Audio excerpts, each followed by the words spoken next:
أما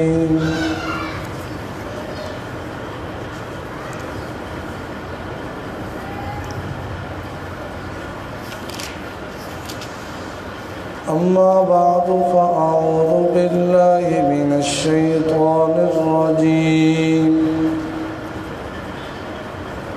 بسم الله الرحمن الرحيم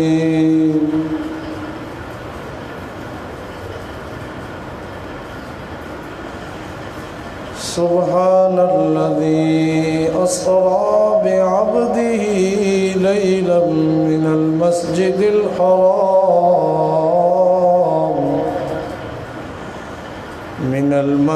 الحرام إلى المسجد الأقصى الذي باركنا حوله لنريه من آياتنا إنه هو السميع البصير.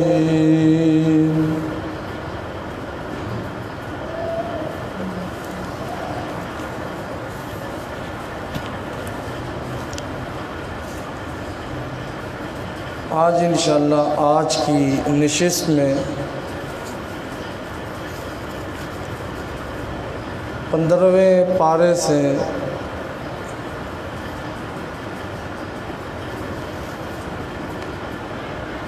سورہ بنی اسرائیل اور اس کے بعد کچھ سورتوں کی اہم باتیں ذکر کی جائیں گی۔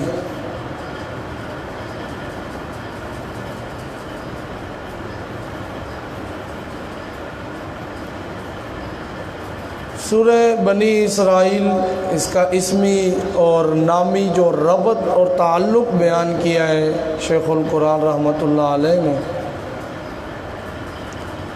کہ اس سے پیچھے سورہ نحل گزری۔ سورہ نحل کے اندر جس طرح یہ پتہ چلتا ہے کہ وہ شہد کی مکھی شہد بناتی ہے، اللہ کی قدرتیں، اس کے قدرتی مشاہدات تمہارے سامنے آتے ہیں، اس سے اللہ کے متصرف ہونے کا پتہ چلتا ہے کہ اللہ ہی متصرف ہیں، اللہ ہی سب کچھ کرنے والے ہیں۔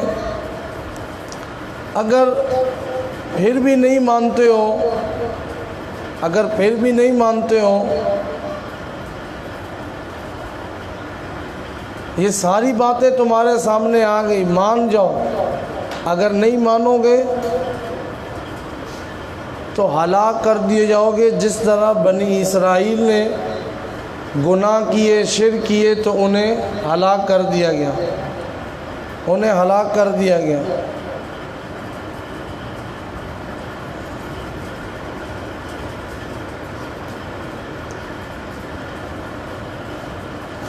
اب اس کے ساتھ ساتھ ایک معنوی ربط اور تعلق بیان کیا ہے۔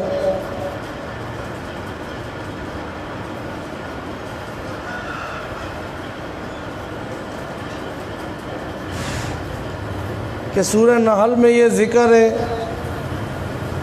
کہ یہ مشرکین جس عذاب کا مطالبہ کر رہے تھے تو انہیں وہ عذاب دیا گیا سخت قحط کی صورت میں۔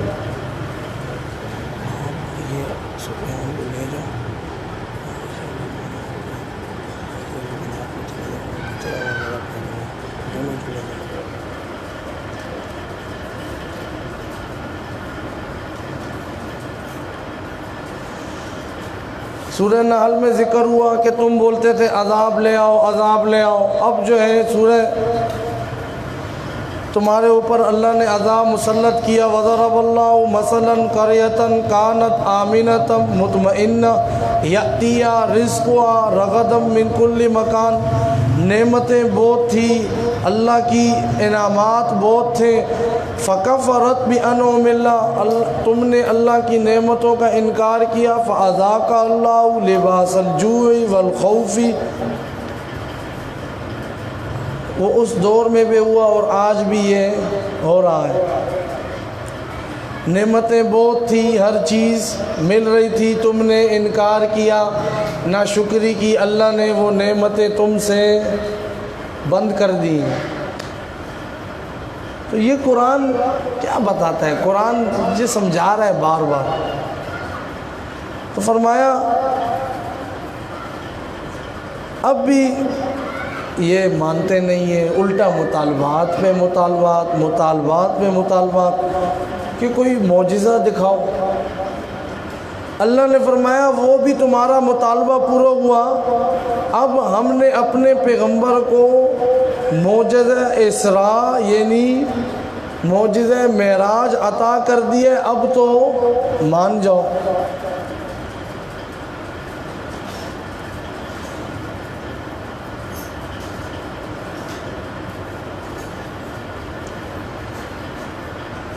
اب یہ معراج کا معجزہ سبحان الذی اسریٰ بعبدہ لیلا من المسجد الحرام الی المسجد الاقصی الذی بارکنا حولہ لنریہ من آیاتنا. اللہ وہ ذات ہے جو اپنے بندے کو لے گئی راتوں رات مسجد حرام سے مسجد اقصی تک. اللہ نے اپنے پیغمبر کو معراج کا سفر کروایا. آپ مکہ سے آپ کو سواری پہ سوار کرایا گیا، جنت کی سواری پہ. پھر مسجد اقصی میں آپ نے تمام انبیاء کی امامت کروائی. پھر آپ کو ساتوں آسمان سدرۃ المنتہی عندہا جنت المأویٰ اذ یغشی السدرۃ ما یغشی، اللہ وہاں تک لے گیا. وہاں اللہ نے آپ کو، پھر وہاں اللہ نے جگہ کئی ساری آپ کو دکھائی. پھر اللہ نے آپ سے بات کی. یہ سارا کا سارا معاملہ ہوا، یہ معجزہ ہم نے آپ کو عطا کر دیا. اب کیا ہے، اب مان جاؤ. تم کہتے تھے نا معجزہ، اب یہ معجزہ مل چکا ہے. اور اگر نہیں مانو گے، یہ بڑی اہم بات ہے جو آپ نے سمجھنی ہے، کیونکہ معجزہ کا تذکرہ شروع ہوا ہے کہ یہ اللہ کی عادت ہے. اللہ پاک ڈھیل دیتے ہیں، ڈھیل دیتے ہیں، مہلت دیتے ہیں، مہلت. ابھی بھی اگر یہ جو عذاب آیا ہوا ہے نا، تو ایسا سمجھو کہ عذاب نہیں، ابھی بھی مہلت ہے. ورنہ جس سختی سے اس کا تذکرہ ہو رہا تھا اتنی سختی سے نہیں ہوا. ابھی بھی اللہ نے کھانا پینا رزق ہر کسی کو مل رہا ہے، تو اب بھی مہلت ہے. اللہ پاک کی عادت ہے مہلت دی. جب کسی قوم کو پھر وہ معجزہ اللہ عطا کر دیتے ہیں، پھر اگر وہ نہیں مانتی ہے تو پھر اسے اللہ ہلاک کر دیتے ہیں.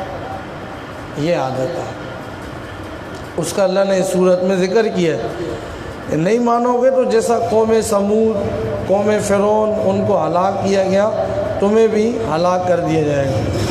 اس صورت کے اندر دو قسم کی آیتیں، اللہ کی توحید، اس کی عبادت کرو، اس کے احکامات کو مانو. دوسرے نمبر پہ کچھ ایسی آیتیں ہیں جن کا تعلق معجزات سے ہیں، اور اس سے مطلب کیا ہے کہ ڈرانا ہے.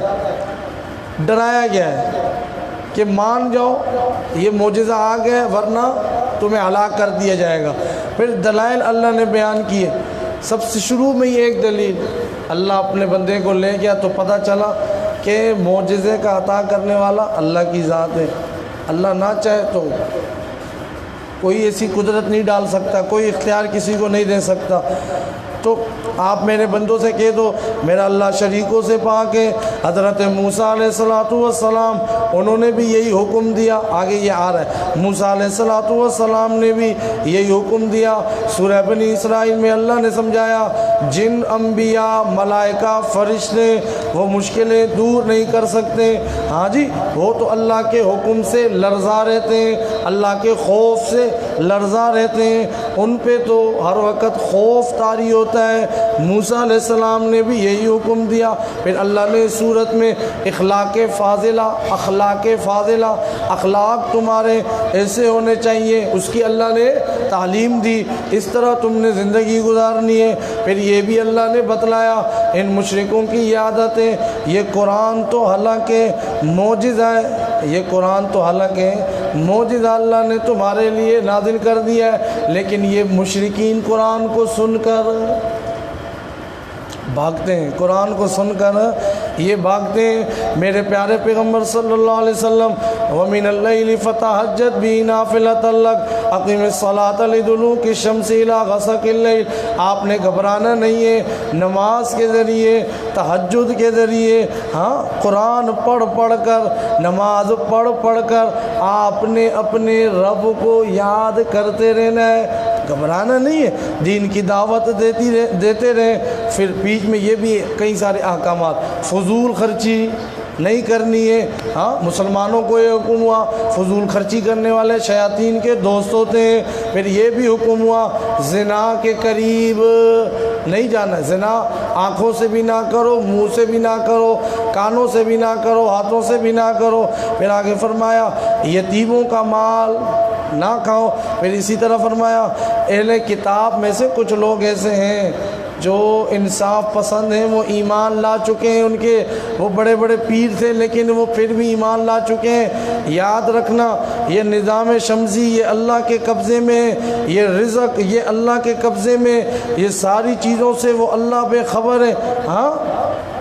اسی طرح یہ کشتیوں کا نظام، یہ جہازوں کا نظام، یہ سارا کا سارا چلانے والے اللہ ہیں۔ یہ تم اتنی باتیں کرتے ہو، معبودات باطلہ تم نے بنائے ہوئے، اگر یہ خزانے تمہارے ہاتھ میں ہوتے نا، قُلْ لَوْ أَنْتُمْ تَمْلِكُونَ، اس صورت میں بتلایا، یہ بڑی اہم بات ہے کہ اگر یہ تمہارے ہاتھ میں ہوتے تو تم بخل کرتے، کسی کو کوئی فائدہ، جیسے ہمارے یہاں ہے نا پورے پاکستان میں کسی نہ کسی کے پاس، جس کے پاس کوئی اختیار ہے، تو اب امت عوام کیا کہہ رہی ہے کہ ہمیں تو کوئی فائدہ نہیں مل رہا۔ اللہ فرما رہے شکر کہ خزانے میرے اختیار میں، میں نے ذکر کی۔ قُلِ ادْعُوا اللَّهَ وَادْعُوا الرَّحْمَٰنَ، یہ معجزے ہم نے نازل کیے، یہ دلائل ہم نے بتلائے، یہ سب اس لیے جو بنی اسرائیل میں بھی تمہیں، نحل میں بھی تمہیں سمجھایا گیا کہ مان جاؤ۔ وہ اس وجہ سے کیا مان جاؤ کہ تم نے اللہ ہی کو پکارنا ہے، چاہے رحمان کہہ کے پکارو، چاہے اللہ کہہ کر پکارو، اس کے جتنے اسماء حسنی ہیں پکارو ان کو، پکارو ان کو، جس نام سے بھی اللہ کو پکار سکتے ہو تو تم اللہ کو پکارو۔ اور سورت کے آخر میں یہ بھی بات ذکر کی کہ آپ دین کی دعوت دیں گے، آپ کو ہم نے تسلی دی، آپ دیتے رہیں، یہ آپ کو مکہ سے نکالنے کی کوشش کریں گے، آپ پھر بھی آپ نے پریشان نہیں ہونا ہے، اپنی دعوت جاری رکھنی ہے۔ 3 امور کا اہتمام کرتے رہو، 3 مسلمانوں کو حکم ہے، 3 امور کا اہتمام کرتے رہو، اللہ تمہارے اوپر سے ہر عذاب کو ہٹا دیں گے۔ بہت اہم باتیں، 3 اہم باتیں، شرک نہیں کرو، کسی پہ ظلم نہیں کرو، 2، تیسرے نمبر پہ احسان۔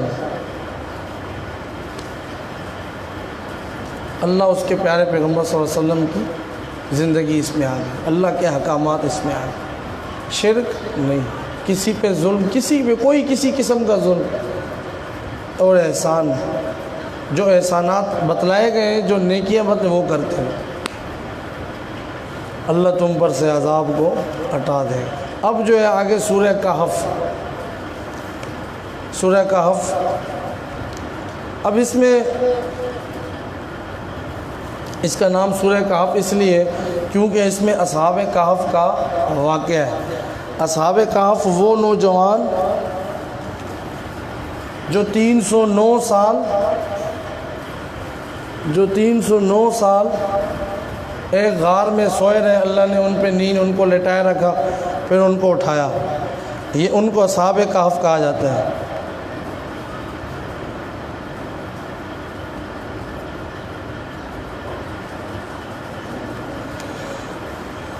اس کا واقعہ اللہ نے اصحاب کہف کا ان سورہ کہف میں ذکر کیا تو اس کا نام سورہ کہف۔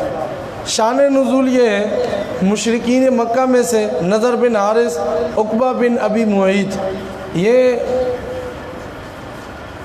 ان کو مکہ والوں نے بھیجا، جاؤ یہودیوں کے پاس جاؤ اور کہو کہ یہ ایک یہاں پہ یہ کہتے ہیں کہ میں پیغمبر ہوں، مجھے مان لو، جاؤ جا کے ذرا ان سے پوچھو۔ کہ اس کیا حقیقت ہے، تمہیں تو پچھلی کتابوں کا علم بھی ہے، ذرا اس کے بارے میں ہمیں بتایا جائے۔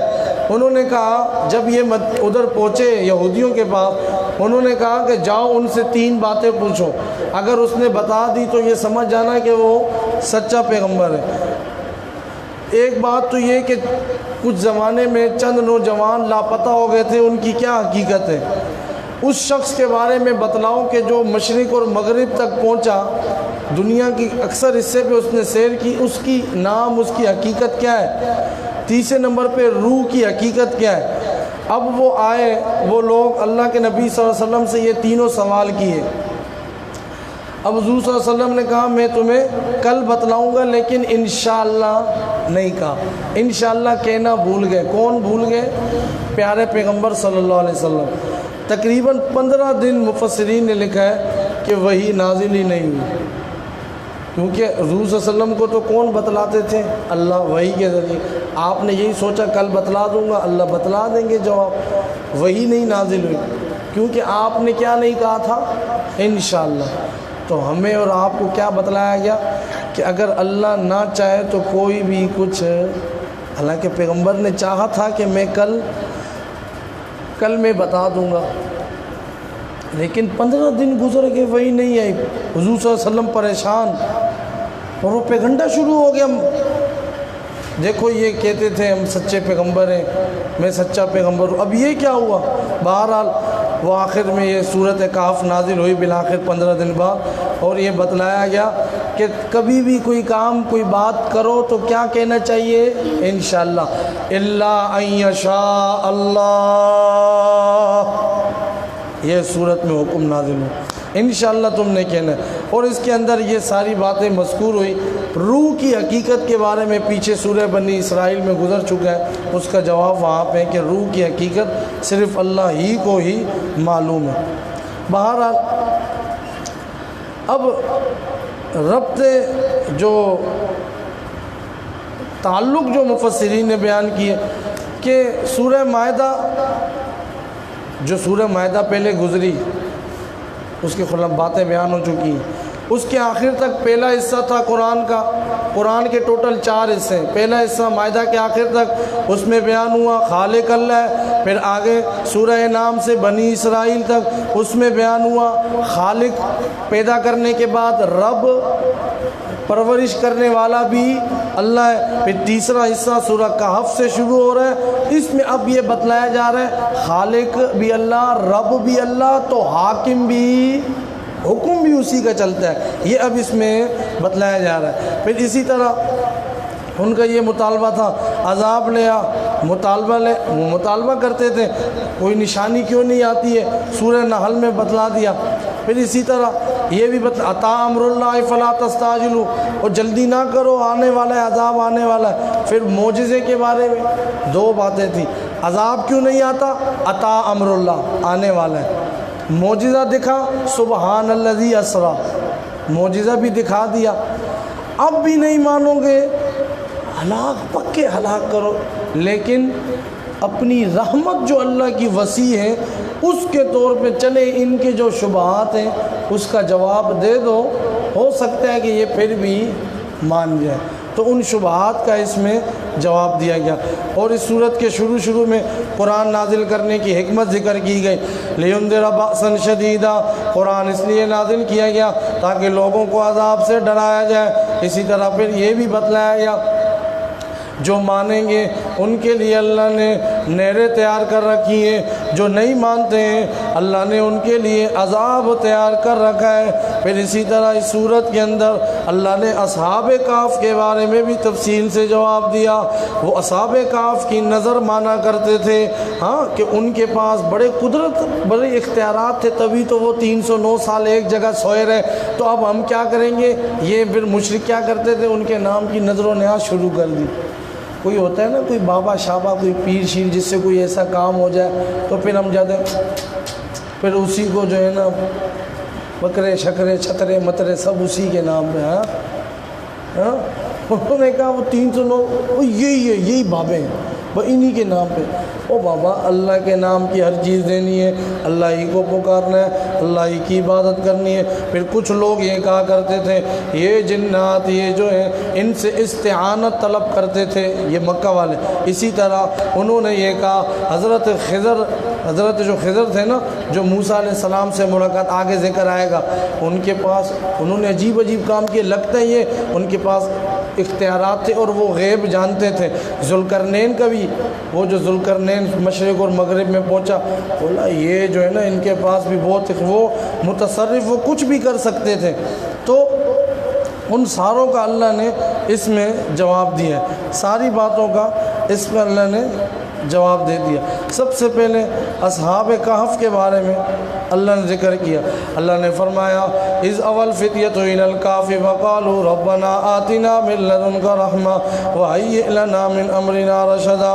وہ تو 309 سال سوئے رہے غار کے اندر، ایک شہر کے اندر تھے، وہاں انہوں نے دیکھا شرک ہو رہا ہے، انہوں نے کہا ہم یہاں پہ نہیں رہنا پسند کرتے، نکلے وہاں سے ایک جگہ پہنچے، غار میں نیند کرنے کے لیے لیٹے، اللہ نے اپنی رحمت سے انہیں سلا دیا۔ اب 309 سال تک وہاں سوئے رہے، پتہ چلا اللہ نے انہیں پھر نیند سے اٹھا دیا۔ اب پتہ یہ چلا جو اللہ انہیں نیند سے اٹھا سکتا ہے وہی اللہ قیامت والے دن بھی مردوں کو دوبارہ زندہ کرے گا۔ تم کہتے ہو مردوں کو کیسے زندہ کرے گا؟ اسی طرح اس واقعے کو پڑھو، اصحاب کہف تو خود اللہ کی رحمتیں مانگ رہے ہیں، اصحاب کہف کو تو یہ بھی نہیں پتہ یہ جو پیسہ ہم بازار میں لے کے جا رہے ہیں، وہ جب اٹھے پھر بازار میں گئے، وہ 309 سال کا پیسہ پہلے کا کہاں چلتا ہے۔ بہرحال پھر اس وقت کا بادشاہ آیا، پھر ان کو یہ واقعہ پتہ چلا تو اس کی عزت و تکریم اور ان کی تو اللہ نے یہ بتلایا اس واقعے کے اندر کہ اصحاب کہف کے پاس کوئی اختیارات نہیں تھے، وہ تو اللہ کے نیک بندے تھے، خود اللہ سے مدد مانگ رہے تھے۔ پھر آگے اللہ رب العزت نے یہ فرمایا یہ دنیا پر تم نے کبھی بھی مغرور نہیں ہونا ہے، دنیا پہ تم نے کبھی بھی مغرور نہیں ہونا ہے، دنیا پہ تم نے کبھی بھی غرور نہیں کرنا ہے۔ یہ دنیا تو عارضی چیز ہے، ہاں دنیا پہ تم نے آخرت کو ترجیح دینی ہے، آخرت کے اندر جو کام آئیں گے جو چیزیں ان کو تم نے اپنی زندگی میں لانا ہے، پھر ہی تمہاری زندگی بچ سکتی ہے۔ اگر تم نے دنیا کو آخرت پہ ترجیح دی نا تو تمہیں عذاب سے ہلاک کر دیا جائے گا۔ مثال دے کے بھی سمجھایا، وہ ایک باغ کی مثال دی، وہ جو 2 بھائیوں کے باغ تھے، جس نے نہیں مانا، نہیں اللہ کے راستے میں خرچ نہیں کیا، اس کا باغ جل گیا، تباہ و برباد ہو گیا۔ اسی طرح پھر آگے فرمایا یہ جو اولیاء اللہ کو جنات سے مدد طلب کرتے تھے نا، فرمایا یہ ولیوں کو بھی جو پکارتے ہیں نا، یہ اصل میں یہ شیاطین جنات ان کے دلوں میں وسوسے ڈالتے ہیں، تبھی یہ ان کی پکار کر رہے ہیں۔ وگرنہ اگر تم دیکھو تو یہ جو فرشتے ہیں نا، یہ تو ہر وقت اللہ ہی سے مانگ رہے ہوتے ہیں۔ ہاں یہ تو شیطان انسان کے دل میں وسوسہ ڈالتا ہے جو انسان کا دشمن ہے۔ ہاں حضرت آدم علیہ السلام کا واقعہ بھی پھر ذکر کیا، وہ آدم علیہ السلام کو بھی اس نے بہکانے کی کوشش کی تھی نا، وہ تمہیں بھی بہکانے کی کوشش کرے گا، خیال کرنا، وگرنہ یہ جنات تمہارے لیے کچھ نہیں کر سکتے۔ آگے اللہ نے حضرت خضر علیہ السلام کا واقعہ ذکر کیا، انہوں نے بھی جو کچھ بھی کیا وہ اللہ کے حکم سے کیا، وہ خود کہہ رہے ہیں ما فعلتہ عن امری، میں نے جو بھی کیا اللہ کے حکم سے کیا۔ حضرت موسیٰ علیہ السلام اور حضرت خضر کا واقعہ یہاں پہ جو مفسرین نے لکھا ہے، حضرت موسیٰ علیہ السلام حضرت خضر کے پاس پہنچے، بس جیسے پہنچے راستے میں کچھ مسائل ہیں، میں صرف اتنا ایک خلاصے کے طور پہ بتاؤں گا۔ وہاں پہنچے اور کہا میں آپ کے ساتھ رہنا چاہتا ہوں۔ حضرت خضر نے کہا تم میرے ساتھ نہیں رہ سکتے ہو۔ اب چلتے چلتے چلتے ایک کشتی میں سوار ہوتے ہیں، ہاں کشتی والوں نے کرایہ بھی نہیں لیا، انہوں نے کیا کیا، اس کشتی کو ہی توڑ ڈالا۔ حضرت موسیٰ علیہ السلام نے فرمایا کیوں کشتی کو توڑ ڈالا تم نے؟ تو انہوں نے کہا میں نے آپ کو کہا تھا نا کہ کوئی سوال نہیں کرنا ہے میرے ساتھ رہ کے، آپ نے سوال کیا۔ انہوں نے کہا چلیں اب میں آئندہ سوال نہیں کروں گا۔ پھر آگے چلیں، ایک بستی کے اندر پہنچے، ہاں ایک بستی کے اندر پہنچے اور وہاں پہ ایک لڑکے کو دیکھا اس کو قتل کر دیا.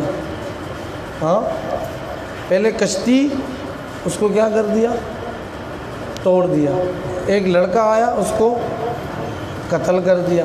تیسرے نمبر پہ ایک اور جگہ پہنچے بستی میں، انہوں نے کھانا نہیں کھلایا، حالانکہ اکرام نہیں کیا، پھر بھی حضرت خضر نے وہاں پہ کچھ بچے، ان کی کچھ دیوار وغیرہ وہ گر رہی تھی، وہ حضرت خضر نے اس دیوار کو ٹھیک کر دیا، ان کی دیوار کو ٹھیک کر دیا. حضرت موسیٰ علیہ السلام نے فرمایا بات سمجھ میں نہیں آ رہی، انہوں نے ہمیں کھانا کھلانے سے انکار کیا، تم نے ان کی دیوار کو ٹھیک کر دیا. تو حضرت خضر نے فرمایا اب میں آپ کو، اور میرا اور آپ کے درمیان جدائی کا وقت ہے، میں آپ کو بتا دیتا ہوں. پہلی بات تو یہ کہ کشتی میں جو میں نے سوراخ کیا تھا، آگے ایک بادشاہ ہے، وہ ساری کشتیوں کو قبضے میں کر لیتا ہے. تو اگر جس کشتی میں سوراخ ہوتا ہے وہ اس کشتی کو ہاتھ نہیں لگاتا. میں نے کشتی کو ایب والا کر دیا، وہ کشتی کو ہاتھ نہیں لگائے گا، اس کی کشتی بچ جائے گی. جو یہ بچہ جس کو میں نے کہا یہ والدین کا نافرمان تھا، بڑے ہو کے نافرمان بنتا، اس کو میں نے قتل کیا، اب اللہ اس کے بدلے انہیں اچھی اولاد عطا کرے گا جو اس کی فرما بردار ہوگی. تیسرے نمبر پہ جو میں نے دیوار ٹھیک کی، وہ بستی کے کچھ یتیم بچے تھے، اب وہاں پہ کیا تھا، ان کی دیوار کے نیچے کچھ خزانہ ان کے والدین نے چھپایا ہوا تھا. یہ بچے چھوٹے ہیں، اگر دیوار گر جاتی لوگ اس مال پہ قبضہ کر لیتے. تو جب تک یہ دیوار میں نے دوبارہ صحیح کر دی، جب تک وہ جوان ہوں گے پھر وہ اپنا خزانہ نکال کے اپنی زندگی گزاریں گے. تو شروع میں کیا لگ رہا تھا، غلط کیا، اور اب جب جواب دیا تو کیا پتہ چلا کہ سب صحیح کیا. تو انہوں نے فرمایا یہ جو کچھ میں نے کیا یہ اللہ کے حکم سے کیا ہے. تو یہ واقعہ بتا کے اللہ نے یہی سمجھایا کہ تم ان کو یہ نہ کہو کہ وہ غیب جانتے تھے، وہ متصرف تھے، وہ تو یہی ہر کام میرے حکم کے مطابق کرتے تھے. آخر میں پھر ذی القرنین کے بارے میں اللہ نے ذکر کیا کہ ہم نے اس کو بڑی قدرت دی. وہ مغرب لکھا ہوا ہے کہ مغرب میں پہنچا، پھر لکھا ہوا ہے وہ مشرق میں پہنچا، ہاں پھر اسی طرح دو دروں کے درمیان پہنچا، وہاں یاجوج ماجوج جو قیامت کے قریب میں نکلیں گے، وہ بڑا تنگ کرتے تھے لوگوں کو. لوگوں نے انہیں کہا، انہوں نے اس بیچ میں ایک دیوار قائم کر دی. ہاں تو اللہ نے فرمایا کہ وہ جو اسباب ہم نے دیے تھے وہ ظاہری اسباب کے اعتبار سے ہم نے اسے قوتیں عطا کی تھی، لیکن اس کے باوجود بھی کئی جگہ ظاہری اسباب کے اعتبار سے وہ خود بھی کمزور رہا. ذی القرنین کہیں پہ گرمی تھی، کہیں پہ سردی تھی، کہیں پہ درے میں، وہ درے میں کہہ رہا ہے جب دیوار بنانے لگے تو کہنے لگے یہ لے کے آ جاؤ، یہ لے کے آ جاؤ. جو معبود ہوتا ہے وہ کسی سے مانگتا نہیں ہے جو متصرف ہو، تو اس لیے وہ بھی متصرف نہیں ہے. بہرحال وہ دیوار قائم ہو گئی. اس کے بعد قیامت کے قریب وہ دیوار اس کو وہ توڑ دیں گے، پھر یاجوج ماجوج نکلیں گے، پوری دنیا میں فساد پھیلائیں گے. اللہ ہم سب کی حفاظت فرمائے. آخری سورت کے آخر میں فرمایا جو بندہ رحمت کا امیدوار ہے، اللہ کی رحمت کو چاہتا ہے، وہ چاہیے اسے کہ وہ ڈرتا رہے ہر حال میں، ہر قسم کے شرک سے بچتا رہے. اب آگے سورہ مریم آگے. سورہ مریم مفسرین نے لکھا ہے یہ بھی سورہ کہف، پچھلی جو سورت گزری اس کے لیے کیا ہے، تتمہ اسی کے مضمونوں کو اس سورت میں مکمل کیا جا رہا ہے. اسی کے مضمونوں کو اس سورت میں مکمل کیا جا رہا ہے. مشرکین کے شبہات کا جواب دیا جا رہا ہے. کبھی انہوں نے کہا زکریا علیہ السلام وہ متصرف ہیں، کبھی انہوں نے کہا ان کے پاس بیٹا پیدا ہو گیا، عمر کا آخری حصے میں ان کے پاس بیٹا ہو گیا. ہاں یہ خارق عادت تھی، پتہ یہ چلا وہ متصرف ہیں. اسی طرح یہ بھی انہوں نے حضرت بی بی مریم، ان کے پاس بغیر موسم کے پھل آ گئے. ہاں پتہ یہ چلا ان کے پاس کوئی اختیارات اللہ نے دیے ہوئے. عیسیٰ علیہ السلام، عیسیٰ علیہ السلام وہ زندہ ہوئے، بغیر والد کے زندہ ہو گئے، پیدا ہو گئے. پتہ یہ چلتا ہے ان کے پاس بھی کوئی اختیارات موجود ہیں. یہ سارے اللہ نے جوابات اس سورت کے اندر اللہ نے دیے. سورہ کہف سے یہ تذکرہ چلا آ رہا ہے. حضرت زکریا علیہ السلام اللہ پاک فرماتے ہیں ذکر رحمت ربک عبدہ زکریا اذ نادی ربہ نداء خفیا، وہ تو اپنے رب سے پکار رہے ہیں، وہ تو اپنے رب سے مانگ رہے ہیں، اپنے رب سے کہہ رہے ہیں، دعائیں کر رہے ہیں، اے اللہ مجھے بیٹا عطا فرما دے۔ اللہ نے ان کے مانگنے کی وجہ سے انہیں بیٹا بھی عطا فرمایا، نام بھی یحییٰ، یحییٰ یحییٰ اللہ نے پسند فرمایا۔ جو اللہ سے مانگ رہا ہو پھر وہ کیسے متصرف ہو سکتا ہے؟ وہ تم کہتے ہو زکریا علیہ السلام ہی تھے۔ پھر آگے دیکھو حضرت بی بی مریم، ہاں ان کے پاس فرشتہ آیا، انہیں خوشخبری سنائی اللہ تمہیں بیٹا عطا کرے گا۔ حضرت بی بی مریم تو خود ڈر گئی فرشتے سے، ان کے پاس کیسے اختیارات آئے؟ حضرت عیسیٰ علیہ السلام ان جب پیدا ہو گئے گود میں لیٹے ہوئے، وہ خود اپنے منہ سے کہہ رہے قال انی عبد اللہ، وہ خود اپنے منہ سے یہ کہہ رہے ہیں کہ میں اللہ کا بندہ ہوں۔ تم کہتے ہو وہ اللہ ہے، کبھی کہتے ہو ان کے پاس اختیارات ہیں۔ بہرحال حضرت عیسیٰ علیہ السلام نے تو امت کو بھی یہی تعلیم دی، اپنے امتیوں کو اللہ کی عبادت کرنے والے، نماز کی پابندی کرنے والے، والدین کی فرما برداریاں کرنے والے بن جاؤ۔ اور پھر یہ بھی ان کی ایک عادت تھی، وہ حضرت ابراہیم علیہ السلام کو ان کو بھی کارساز سمجھتے۔ اللہ نے فرمایا حضرت ابراہیم کا ذکر کیا اللہ نے، دیکھو ابراہیم علیہ السلام تو اپنے ابا کو بھی یہ کہہ رہے ہیں ابا جان ان کی عبادت نہ کرو جو سن نہیں سکتے، دیکھ نہیں سکتے، تمہارے کچھ کام نہیں آ سکتے، منع کر رہے تو پھر وہ کیسے یہ کام کریں گے؟ تم ان کو اس طرح سمجھتے ہو۔ آگے موسیٰ علیہ السلام، اسماعیل علیہ السلام، ادریس علیہ السلام، اسی طرح فرشتے ان تمام کے بارے میں کہا کہ وہ ہمارے ہی فرما بردار ہیں، یہ سارے کے سارے۔ ہاں تم یہ نہ سمجھو کہ وہ ہمارے ساتھ کوئی شریک ہے۔ اسی طرح فرشتوں کا یہ بتلایا فرشتے تو ہمارے محکوم ہیں، ہمارے حکموں کے تابع دار ہیں۔ ہاں یہ سوال ہے انبیاء، وہ ہم نے سنا ہے فلانے زمانے میں ایسا ہوتا تھا، فلانے زمانے میں ایسا ہوتا تھا، ابھی یہ زمانہ چلا جائے گا، کوئی کہے گا جی اس زمانے میں یہ کیوں ہوتا تھا؟ تو بابا کچھ لوگ نبیوں کے بعد بھی اسی طرح اگر ولی ہیں ان کے بعد بھی ایسے ان کے جانشین ہوتے ہیں کہ جو لوگوں کو غلط کاموں پہ لگا دیتے ہیں، تو اس میں انہوں نے ایسا کوئی کام کبھی نہ حکم نہ دیا ہے نہ کبھی دے سکتے ہیں۔ اللہ کا کوئی نیک بندہ ایسی باتوں کا حکم نہیں دیتا ہے۔ پھر آخر میں ڈراوا کہ مان جاؤ ورنہ ہلاک کر دیے جاؤ گے، بشارتیں ذکر کی گئی، تسلیاں سنائی گئی اور بتلایا گیا کہ یہ قرآن اس لیے ہم نے نازل کیا ہے کہ تاکہ لوگوں کو ڈراؤ۔ اسی طرح فرمایا کہ ان کے جو یہ عقیدے ہیں نا کہ یہ فرشتے اللہ کی بیٹی ہیں، فرشتے اللہ کی بیٹی ہیں، کہا یہ اتنا بدترین عقیدہ ہے، اتنا بدترین عقیدہ ہے کہ آسمان اس سے گر جائے، وَتَحِرُّ الْجِبَالُ هَدًّا، پہاڑ لڑکھڑا جائے، زمین پھٹ جائے، اتنا بدترین ان کا یہ عقیدہ۔ تو بہرحال اللہ کریم ہمیں نیک اعمال کرنے والا بنائے۔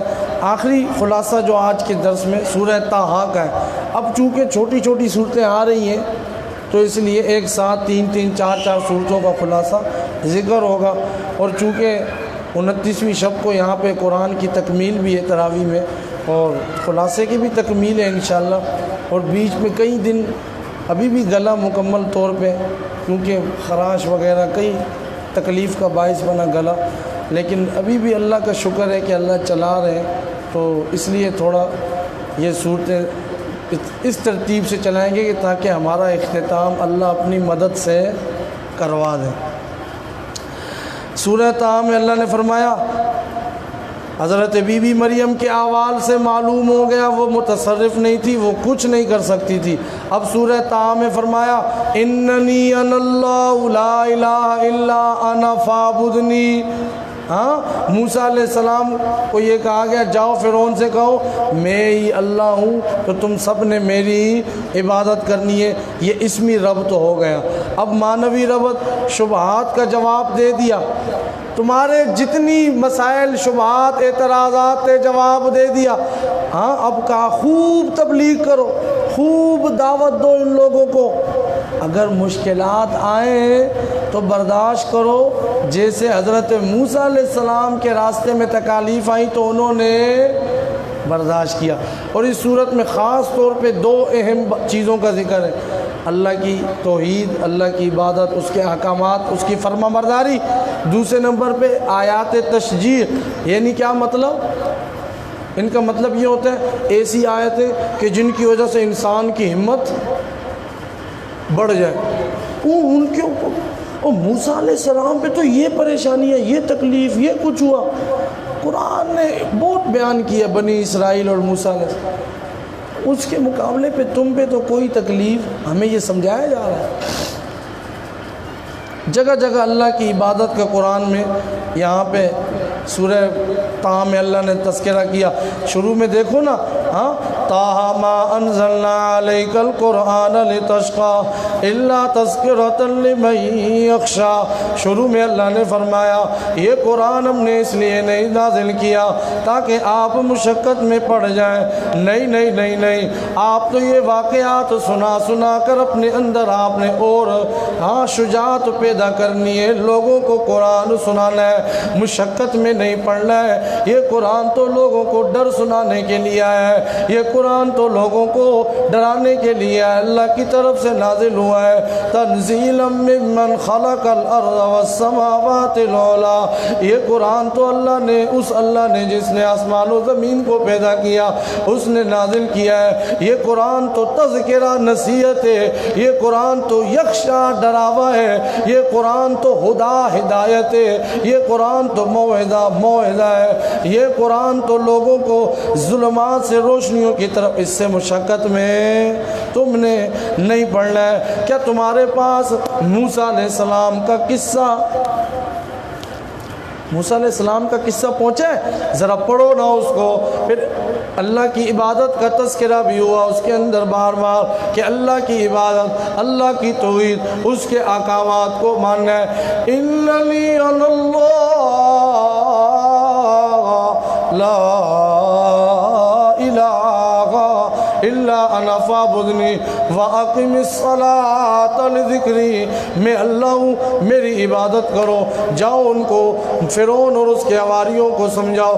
موسیٰ علیہ السلام مدین سے نکلے تھے، راستے میں ان کی ایلیا کو درد سے ہوا، گئے تھے آگ لینے، اللہ نے نبوت دے کر واپس لوٹا دیا اور یہ حکم دیا جاؤ ان کو سمجھاؤ۔ پھر آگے دیکھیے، وہ جب ان کے دربار میں پہنچتے ہیں، فرعون کے دربار میں، وہاں پہ بھی یہی اعلان کرتے ہیں۔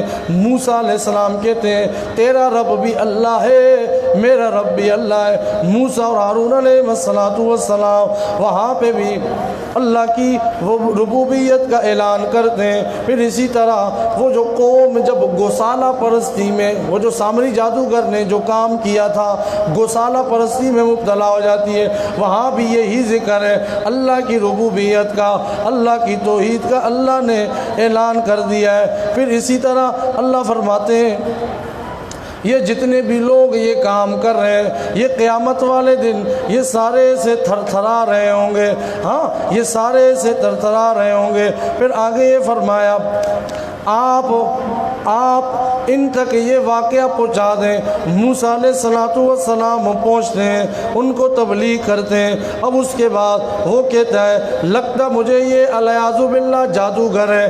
اب کیا ہوا؟ مقابلے کا اعلان ہو گیا جی، عید والے دن، عید آ رہی ہے نا، عید والے دن مقابلہ ہوگا، میدان سج گیا۔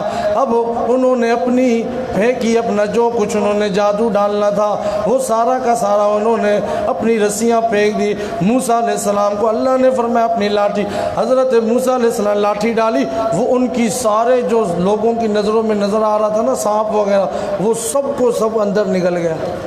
موسیٰ علیہ السلام کی لاٹھی جو سانپ اژدھا بن گئی تھی۔ تو اب جب انہوں نے یہ دیکھا فَأُلْقِيَ السَّحَرَةُ سَاجِدِينَ قَالُوا آمَنَّا بِرَبِّ الْعَالَمِينَ رَبِّ مُوسَىٰ وَهَارُونَ۔ جادوگر جو تھوڑی دیر پہلے کافر تھے، فرعون کو کہہ رہے تھے ہمیں کیا دے گا، یہ جو بڑے لوگوں کے ساتھ ہوتے ہیں نا، جب کوئی ایسا کام آ جاتا ہے نا دین کے خلاف، ہمیں کیا ملے گا حضرت جی، تو وہ بھی ہمیں کیا ملے گا، اب تھوڑی دیر بعد کیا ہے، جب یہ سب دیکھا تو فوراً اللہ کے دربار میں ایمان لے آئے، اللہ کے اوپر ایمان لے آئے، سجدہ میں گر گڑے۔ بہرحال فرعون نے کہا میں تمہیں عذاب دوں گا، جادوگروں نے کہا اب ہم اس ہستی پہ ایمان لے آئے، اب ہم نے پیچھے مڑ کے نہیں دیکھنا ہے۔ پھر بہرحال آگے تذکرہ ہے کہ موسیٰ علیہ السلام وہ تورات لینے کے اللہ نے حکم دیا، پھر وہاں پہ جو کچھ دن ٹھہرے، اس کے بعد جب دوبارہ آئے تو دیکھا کہ وہ سامری جادوگر نے وہ کوئی مٹی اس نے کہیں سے اٹھا لی تھی، ایک اس نے پتلا وغیرہ بنایا اور اس میں وہ جب ڈالا تو اس میں سے گائے سی آوازیں نکلنے لگی، تو اس نے کہا بنی اسرائیلیوں کو یہی تمہارا رب ہے، اس کے سامنے شروع ہو گئے۔ ہماری قوم بھی یہی ہے نا، جہاں پہ کوئی وہ راستے میں کوئی جھنڈا منڈا دے، ہاں مسجد آئے تو گانے نہیں بند کرو، لیکن کوئی اس طرح کا کوئی جھنڈا شنڈا آ جائے تو بہرحال اللہ کریم ہمیں ہر قسم کے گناہ سے، ہر قسم کے شرک سے ہماری حفاظت فرمائے۔ تو انہوں نے یہ کیا، موسیٰ علیہ السلام ہے کہا یہ کیا کر رہے ہو، تمہارا کھانا خراب، میں تمہیں اتنا سمجھاتا رہتا ہوں۔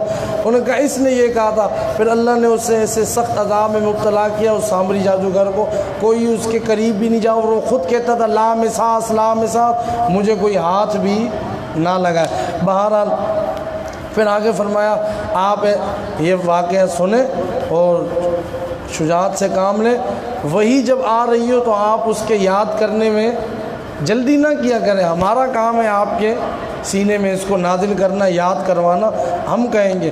اور یاد رکھنا لوگوں، آدم علیہ السلام کا واقعہ بھی بتلایا جس طرح موسیٰ علیہ السلام کا بتلایا کہ انہیں شیطان نے ورگلایا تھا، تو تمہیں بھی ورگلائے گا، خیال کرنا، شیطان کے بہکاوے میں نہیں آنا۔